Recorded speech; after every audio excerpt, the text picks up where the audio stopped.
There's no argument that this week has been one of the most disappointing weeks of the season so far as a Spurs fan. Losing to Chelsea in the semi-final of the Carabao Cup, and then a couple of days later losing to Palace in the FA Cup. Really disappointing. I've always been an advocate that trophies is what you're measured on and provide the memories. They do, and I haven't changed my opinion on that. Football players want silverware, they want medals and all the rest of it, as well as obviously lots of money. But at the same time,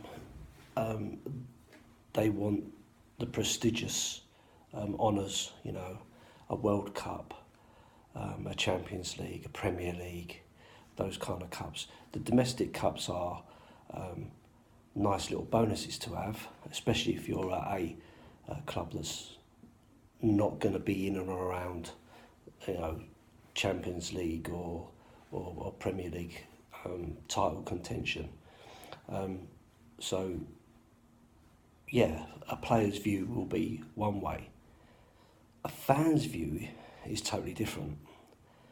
A fan supports the club and wants the club to win silverware because we want to enjoy our day out. We want to see our captain lift the cup. We want to see him jumping around. We want some bragging rights, that kind of stuff. From an owner's point of view, they want to make as much money as they can. They want to create stability and so on and so forth. Unless, of course, you are an Arab's or a Russian or an American's plaything. Now, Tottenham aren't in that league because we're not Joe Lewis's plaything. We are an investment for him, and a good one. But he's not going to put that at risk just to win an FA Cup because he's clearly not a fan as we are. So, it's going to be disappointing, and the club's going to want one thing, and the fans are going to want another, and the players are going to want something else. From Pochettino's point of view, he wants to keep his job. He wants to win the ultimate prize of a Premier League or a Champions League, because that's the prestigious ones. And an FA Cup and a League Cup are just nice little add-ons if you can make it happen. So anyway, I was looking at the stats straight after we went out of the FA Cup, and I've quoted this a little bit, but since we last won the FA Cup, 5 teams have won the FA Cup a combined 19 times between them.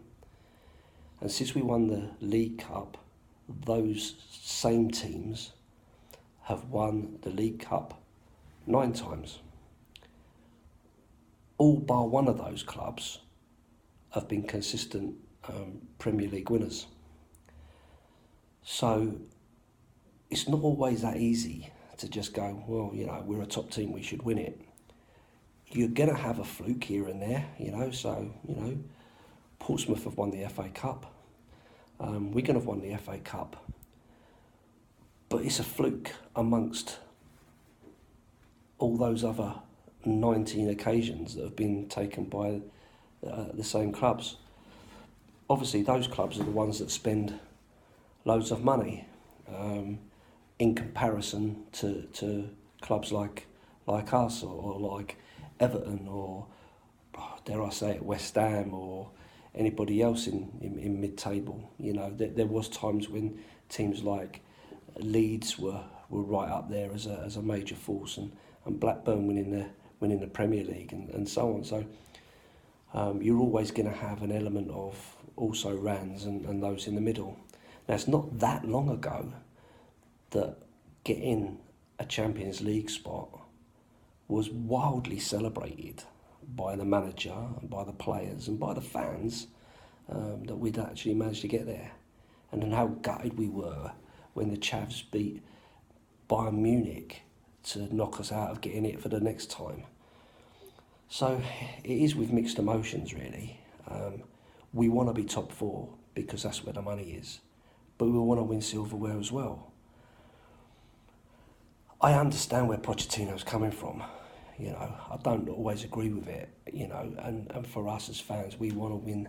We want to win the trophies that give us the excitement about the club and some bragging rights, and to feel like we're actually achieving something and getting somewhere.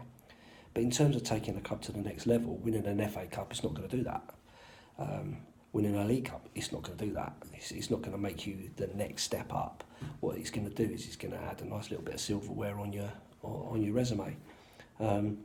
So I don't know what the answer is, but I certainly don't think we deserve to be calling for Pochettino's head or Kieran Trippier's head or whatever.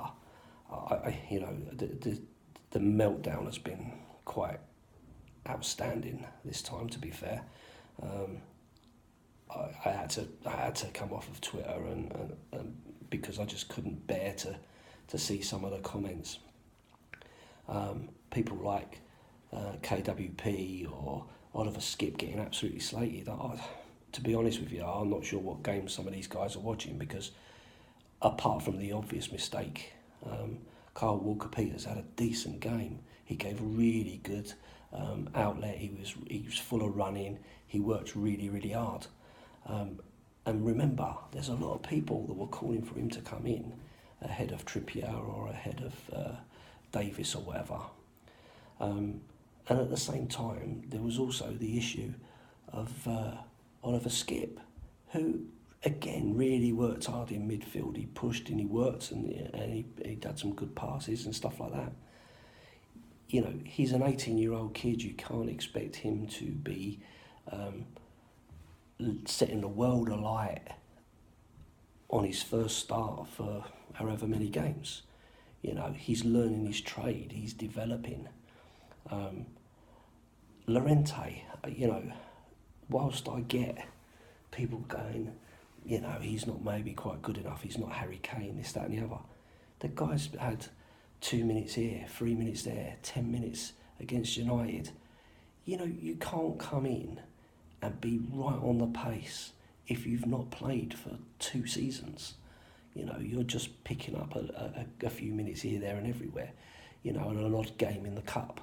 You know, at the end of the day, he had some good chances. The goal he scored against Chelsea was really, really good, and you could see the relief in his face and how happy he was and how happy the other players were that he'd scored that goal. And I'm pretty sure if he had a run in the team, he would score many more.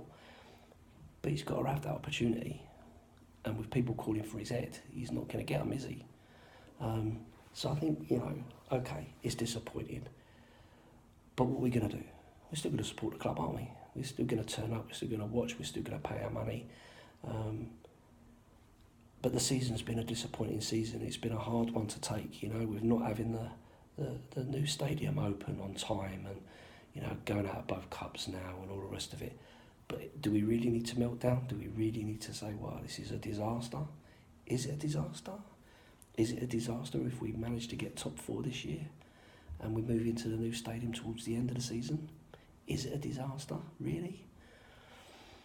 I personally thought that we would struggle to get into the top 4 this season. I thought it would be very difficult, especially with the money being banded around. But we'll see, won't we? The season ain't over yet. There's still a lot to play for in terms of getting up the league. We're still in the Champions League at the moment, so, you know, all you can do is cheer on your team. Keep pushing, keep hoping, and keep supporting. And at some point, maybe, we will break into that cup-winning, top 4 challenging team that we aspire to be. But just remember, there's a lot of teams out there that are nowhere near where we are, that have got a long way to go to get where we're getting. And again, it's all about entertainment.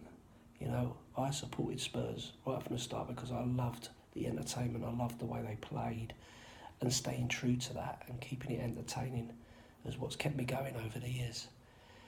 You're more likely to change your wife than you are to change your football team.